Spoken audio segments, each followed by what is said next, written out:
भारताची लोकसंख्या गणना 2027 मध्ये घेण्याचा निर्णय जाहीर झाला असून यावेळी जनगणना ही स्वतंत्र भारताची 8वी आणि 21व्या शतकातील 3री जनगणना असणार आहे। विशेष म्हणजे ही भारताची पहिली डिजिटल जनगणना असेल। या ऐतिहासिक प्रक्रियेत नागरिकांना प्रत्यक्ष सहभाग नोंदविता यावा यासाठी स्वगणना ही सुविधा पहिल्यांदाच उपलब्ध करून देण्यात आली असून अमरावती जिल्ह्यातील जास्तीत जास्त नागरिकांनी याचा लाभ घ्यावा असे आवाहन जिल्हाधिकारी आशिष येरेकर यांनी पत्रकार परिषदेमध्ये केले आहे। ही जनगणना 2 स्वतंत्र टप्प्यात पार पडणार असून पहिल्या टप्प्यात घर यादी व घर गणना तर दुसऱ्या टप्प्यात प्रत्यक्ष लोकसंख्या गणना केली जाईल।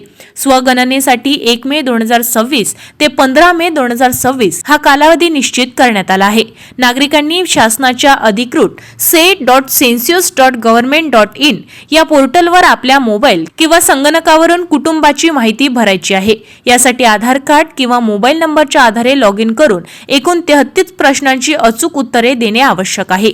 ही प्रक्रिया पूर्णपणे सुरक्षित आणि गोपनीय असून नागरिकांनी कोणत्याही QR कोड स्कॅन करू नये किंवा बँक खाते पॅन कार्डचा तपशील कोणालाही देऊ नये असे स्पष्ट करण्यात आले आहे। अमरावती जिल्ह्याच्या नियोजनाबाबत सांगायचे झाले तर ग्रामीण व शहरी भागात एकूण 4499 घर यादी गट बनविण्यात आले आहे। या कार्यासाठी 68 क्षेत्र प्रशिक्षक, 4639 प्रगणन जे नागरिक तंत्रज्ञान वापरू शकत नाहीत किंवा ज्यांनी स्वगणना केली नाही त्यांच्यासाठी प्रशिक्षित प्रगणक 16 मे 2026 ते 14 जून 2026 या कालावधीत प्रत्येक घरी भेट देऊन ॲप वर माहिती नोंद करतील। ज्यांनी आधी स्वगणना केली आहे त्यांनी प्रगणकांना फक्त आपला SEID द्यावा। जनगणनेतून मिळणारी आकडेवारी पुढील 10 वर्षासाठी शाळा, दवाखाने, पाणीपुरवठा आणि रोजगार यांसारख्या विविध विकास आराखड्यांमध्ये नियोजन ठरवण्यासाठी अत्यंत महत्त्वाची असेल।